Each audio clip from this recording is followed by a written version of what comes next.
Naum, ¿estás allí? Estoy aquí. Saludos Buenos a toda la días. audiencia.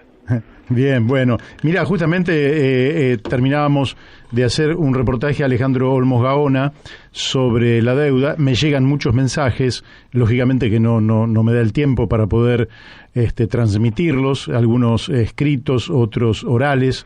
Pero no sé si escuchaste a nuestro amigo Mario Morales, que dice que para tomar deuda habría que llamar a un referéndum, de manera tal que habría que explicar por qué se toma esa deuda, para qué se toma esa deuda, cuáles serían los beneficios que nos otorgaría el tomar la deuda y cuáles serían los costos de pagar capital e intereses de la deuda. Yo creo que toda la deuda contraída en la Argentina ha sido entre cuatro paredes y una decisión realmente de minorías vinculadas entre sí en un acto que generalmente tiene mucho que ver con la corrupción, ¿no? Todo lo que tiene que ver con la deuda externa es una de las 10 megacorrupciones que se puede dar en las sociedades, que voy después a mencionarlas un poco más, pero como lo que quiero expresar son algunos conceptos que para muchos pueden ser novedosos sobre el tema de la corrupción, aunque ya se ha hablado muchísimo sobre la corrupción. Entonces quiero decir que lo que voy a expresar se puede ver desarrollado y fundamentado en detalle en un libro digital gratuito que escribí sobre la corrupción, que se puede leer gratuitamente en internet en el sitio propuesta para terminar con la corrupción.blogspot.com. Es un libro sobre la dinámica social de la corrupción y sobre psicología del corrupto. La corrupción en este momento se está expandiendo en todo el mundo por dos causas principales: por la crisis ética existente y por las nuevas tecnologías que facilitan mover y ocultar dinero electrónicamente. La corrupción hoy se puede considerar como la principal generadora de pobreza en el mundo. Hay un dato concluyente: los países con menos corrupción en la tabla de transparencia internacional son los que figuran como los de mejor calidad de vida en el mundo. Que si la relación es directa: menos corrupción, mejor calidad de vida; más corrupción, peor calidad de vida. Y la corrupción es la principal causa también de uno de los grandes problemas en este momento en el mundo, que es el deterioro del medio ambiente. Claro. Porque detrás de cada ley que se viola de protección del medio ambiente, generalmente hay un acto de corrupción. El 2 de julio del 2014, el mundo se conmovió con una noticia que se publicó en todos los periódicos, que fue sensacional, porque nada más ni nada menos que el Papa Francisco declaró públicamente: la política está devastada por la corrupción, es un fenómeno mundial. No creo que todos los funcionarios sean corruptos, pero creo que es difícil permanecer honesto en política. Esto dicho por el Papa en ese momento causó un impacto increíble. Sí, sobre la corrupción se ha luchado sobre todo de dos formas. Las dos formas han fracasado en el mundo. Las describo en detalle, no quiero ahora detenerme en ellas, en el libro que ya mencioné. Ahora lo que quiero mencionar es un antecedente muy importante sobre el tema de la corrupción. En 1999, traigo esta mención porque se realizó en el año 1929, hace más de 20 años, en ocasión de realizarse en Sudáfrica, con la participación de 1.600 personas de más de 100 países, la 9ª Cumbre Mundial contra la Corrupción en el Mundo. En la declaración final expresaron: alertamos que a menos que el flagelo de la corrupción sea combatido eficazmente en el mundo, se profundizará la pobreza, erosionará la legitimidad de los gobiernos, proliferarán los abusos contra los derechos humanos y se deteriorará la calidad de la democracia. Eso anunciaron que iba a pasar desde el año 99 si no se luchaba eficazmente contra la corrupción. No se luchó eficazmente contra la corrupción y estamos viviendo las consecuencias de que la corrupción continúa avanzando en el mundo, causando destrozos enormes, sobre todo en los países en los cuales la corrupción se instala de una forma sistémica y estructural. Te quiero hacer para nuestros oyentes, porque efectivamente yo sé que estás desarrollando, pero también nuestros oyentes nos piden que interrumpamos. Y lo siguiente, para hacer una analogía sencilla y después seguís con el desarrollo de lo que estabas diciendo. Si yo tengo una torta, ¿verdad?, que es una torta que tiene un bizcochuelo, que tiene chocolate, dulce de leche, crema. No hace falta que la torta sea de cianuro íntegramente. Una pequeña cuota de cianuro dispersa en el conjunto de la torta hará que una sola de sus porciones lleve al comensal a la muerte, ¿verdad?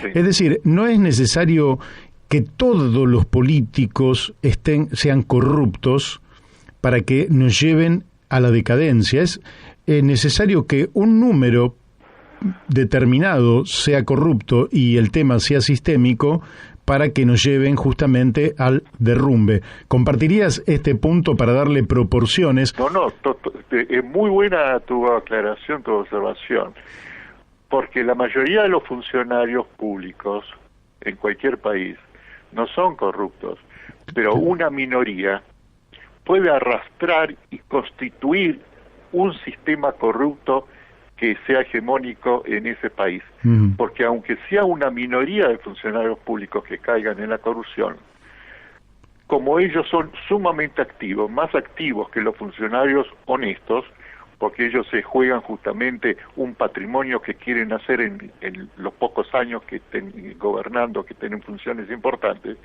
Entonces su nivel de actividad y de organización y redes de corrupción que constituyen y redes de impunidad, entonces suele generar justamente un sistema que neutraliza a la mayoría de los funcionarios honestos. Bueno, esto en el libro lo describo muy bien, esta dinámica, pero hay un punto que la gente no tiene claro. Bueno, ¿por qué la corrupción, aunque sea sistémica en un país, puede destrozar la economía de un país con mucha riqueza como la Argentina, una riqueza que le dio la naturaleza extraordinaria?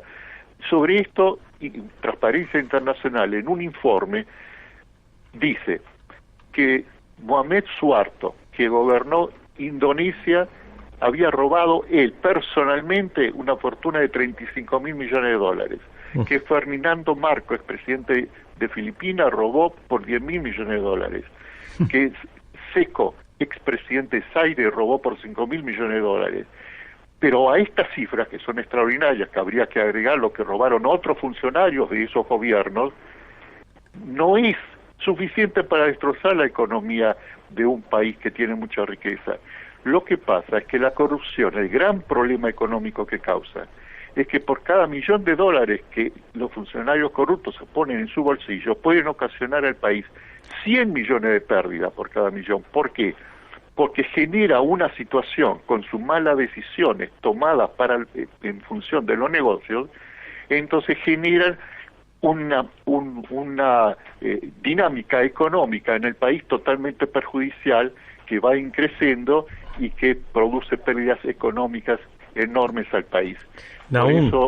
Por eso yo hablo de 10 megacorrupciones, que son las situaciones en las cuales los funcionarios corruptos en los países donde hay mucha corrupción sistémica suelen, hacer más daño, porque son megacorrupciones, pero también megadaños. Por ejemplo, cuando se pide y se paga y se negocia deuda externa, en la cual unas pocas personas se reúnen generalmente a puerta cerrada, de una forma no transparente, con el otro lado, los que van a prestar el dinero, los que son los acreedores, y ahí entonces cada palabra, cada coma, puede significar miles de millones de dólares de pérdida para el país. Cuando funcionarios públicos implementan megaproyectos de obras públicas, cuando se compran empresas o se venden empresas del Estado, cuando funcionarios aceptan firmar en representación del Estado convenios con cláusulas secretas en democracias. En ellas se pueden poner en juego miles de millones de dólares en esas en esas cláusulas secretas, millones de dólares públicos, no privados. Cuando el Estado otorga subsidios para el agua, el gas, etcétera, sin transparencia y sin buenos controles. Bueno, cuando se compra y se venden dólares en el mercado, cuando el Estado entra en juicios que se dirimen en el CIADI, Centro Internacional de Arreglo de Diferencias Relativas a Inversiones, ahí que la Argentina ha perdido miles de millones de dólares en esos juicios no transparentes, no claros, que el público ni se entera, y donde los países suelen perder miles y miles de millones de dólares. Es decir, en síntesis, el problema de la corrupción es sumamente serio. Es muy difícil que un país pueda tener un programa económico exitoso, sea del color que sea el partido que gobierne. Aún acá coincidimos totalmente con tu análisis, y nos parece también que la corrupción genera mega impactos cuando la referimos al manejo de las finanzas públicas, en la deuda externa, como vos decías, estas cuestiones que se negocian entre cuatro paredes y que generan un daño enorme al país. Pero te quería llevar a otro plano de mucha actualidad y que tiene que ver con la cultura de un país que se empieza a corroer. Y me refiero a esto que pasó esta semana respecto de el manejo de las vacunas VIP, donde la mejor excusa que han dado los participantes es que pensé que no estaba haciendo ningún acto corrupto. Cuando digamos, todos lo que veíamos, lo que estaba pasando, teníamos totalmente claro que lo que se estaba haciendo era un hecho de corrupción moral, sí, fundamentalmente, y que a mí me llamó mucho la atención porque digo, bueno, si el argumento es ¿qué nos queda, no? ¿Qué nos queda? ¿Estamos dentro de una cultura de la corrupción? Bueno, lo primero que yo dije es que uno de los dos motivos por cual la corrupción se desarrolla en el mundo es por la crisis ética que padecemos. Claro. A nivel de los gobernantes y a nivel de pueblo también. Es decir, si se pierde los límites en qué es lo permitido y qué no moralmente, éticamente, entonces todo vale. No se sabe, de repente... que es un corrupto que se hizo millonario, uno sabe que hace 5 años atrás era una persona con pocos recursos económicos, entró a la función pública y ahora se compra mansiones, y los amigos y los conocidos y los vecinos dicen, qué piola, bueno, qué hombre, cómo aprovechó la circunstancia. Eso refleja la crisis ética. Cuando eso pasa en los países que hay menos corrupción, que son los que tienen mejor calidad de vida, como dije, al contrario, la sociedad repudia abiertamente, reconoce y repudia, pero cuando se hace difícil reconocer la actitud inmoral del corrupto, entonces las cosas se dificultan más. Ya estamos hablando en esos casos de sociedades donde la corrupción es sistémica a todos los niveles, a nivel de pueblo, a nivel de gobernantes. Entonces, bueno, pero ¿cómo se soluciona todo esto? Vamos un poco a las soluciones para no dejar solamente pálidas. Por un lado, más participación ciudadana y control ciudadano del gasto público por medio de Internet. Yo, en ocasiones de haber asesorado al gobierno de la Rúa, implementé y dirigí la primera experiencia en Latinoamérica de uso de Internet como forma de luchar contra la corrupción. Bueno, ese sistema, que no se utiliza más, pero perfeccionado y con las actuales tecnologías, puede permitir que los ciudadanos desde su casa, a través de Internet, con una capacitación que se daría especialmente a los ciudadanos, puedan controlar los gastos públicos, ¿no? Entonces, eso es importantísimo.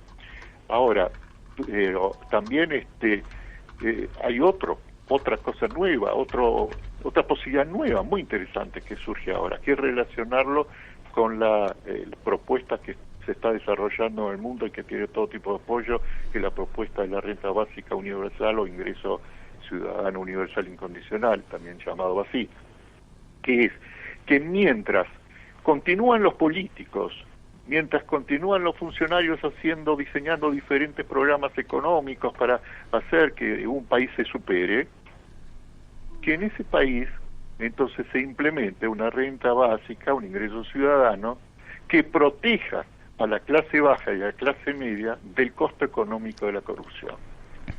Es decir, si no podemos o es para largo el poder terminar con la corrupción, protejamos al pueblo por lo menos del costo de la corrupción.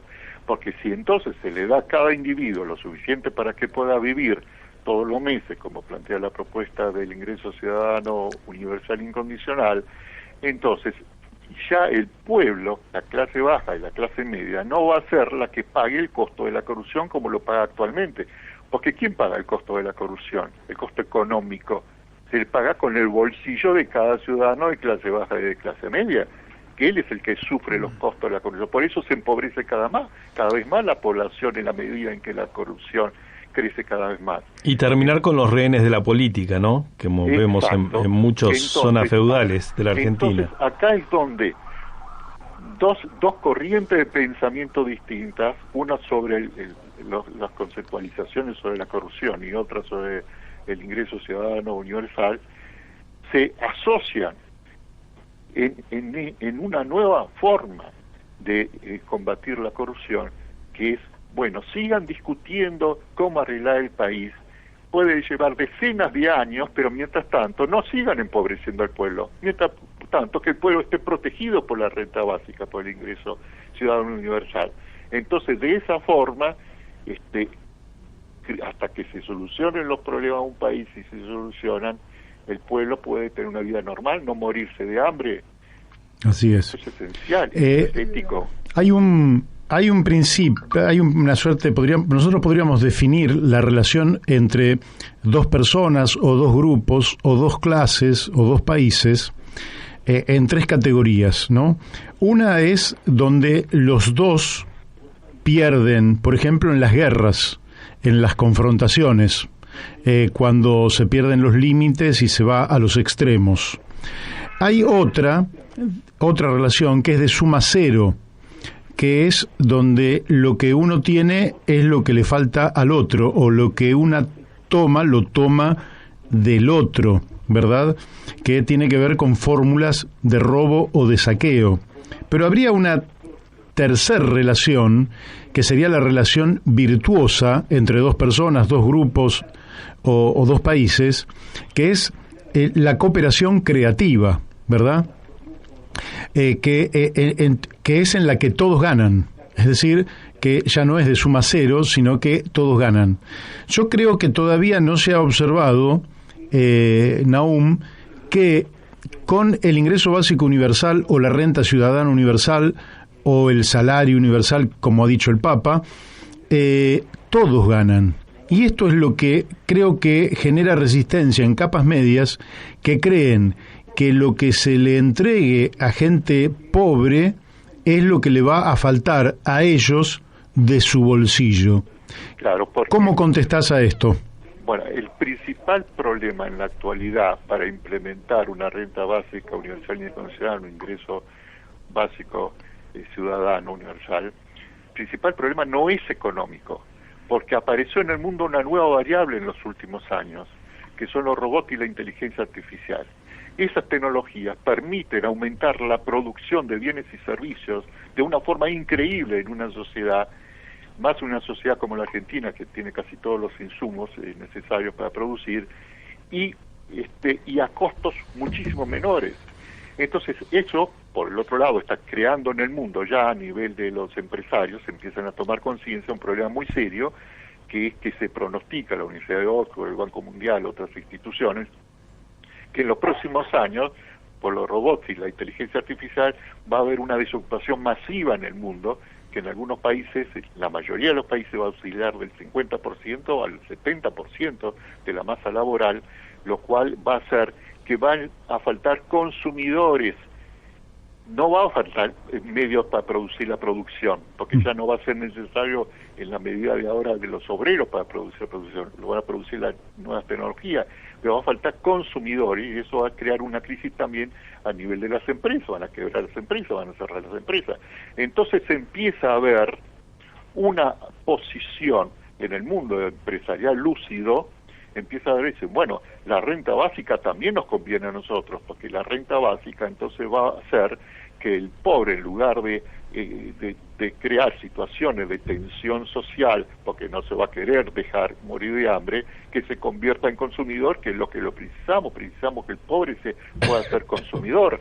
Entonces acá se da esta suma que vos muy bien mencionaste, donde todos ganan. Por primera vez en la historia se dan las condiciones para un pacto social en el cual todos ganan, que ganan las empresas y que ganan los asalariados, que ganan los pobres. Convertir a los pobres en consumidores favorece entonces a todos los sectores. Todo esto está muy bien desarrollado en el sitio de Facebook, que recomiendo, el colectivo Ingreso Ciudadano Universal de la Argentina, donde ahí se explica muy bien todo esto, y también en la página de Cirbudi, ¿no?, de información sobre la renta básica universal. Entonces, acá tenemos el nuevo camino. Hasta ahora, siempre en toda la historia de la humanidad, estaban las empresas en contradicción con los intereses de los obreros, porque cuanto menos le pagaban a los obreros, más ganaba la empresa. Cuanto más salario obtenían los obreros por sus luchas sindicales, etcétera, entonces menos ganaba la empresa, y ahí había entonces generalmente un conflicto histórico que los llevaba a constantes confrontaciones. Ahora, con la robotización y la inteligencia artificial haciendo el trabajo del ser humano en buena medida, este panorama cambia totalmente y se puede dar entonces ese pacto social. Y la Argentina es un país que reúne condiciones ideales, yo en la página de Cirbudi explico por qué, para justamente ser de los primeros países en el mundo en implementar el ingreso ciudadano básico universal. El gobierno argentino hace poco estaba en esa línea, había mencionado que tenía como intención, el ministro Arroyo dijo públicamente por televisión, lo ideal es que la Argentina se dirija al ingreso básico universal, que sí, que empieza a haber conciencia política sobre esa necesidad. Lo que falta es el tema más importante, el cambio psicológico. Así no es. hay problema económico, no hay problema productivo, el problema es psicológico, porque la humanidad está educada desde que nace, de que ganarás con el pan de tu frente, con el sudor de tu frente ganarás tu pan, etcétera, una forma de ver el mundo del trabajo que era una forma programada porque servía al sistema productivo anterior, no al que ahora se viene con la cuarta revolución industrial que estamos viviendo. Nahum, excelente. Hasta aquí hoy y la seguiremos más adelante. Desde ya que te agradecemos muchísimo tu participación en La Brújula y te mandamos de nuestro lado un fuertísimo abrazo. Bueno, un gran abrazo para vos y para todos los oyentes. Gracias. Bueno, ustedes lo han escuchado, Nahum Klicksberg, fundando muy claro, principios para combatir la corrupción y esta herramienta novedosa que es el ingreso básico universal o renta ciudadana o salario universal, que se está expandiendo y que lo tenemos que aceptar porque es el fundamento de una sociedad más justa de cara al siglo XXI en el contexto de revolución tecnológica que estamos viviendo, donde vos vas a tener una capacidad de producir tanto con menos horas hombre de trabajo, que realmente si no disociás el ingreso del trabajo vas a poder producir muchísimo, pero no vas a saber para quién. Y el destinatario de ese fruto va a ver que existe el producto, pero que se transforma en inaccesible para él.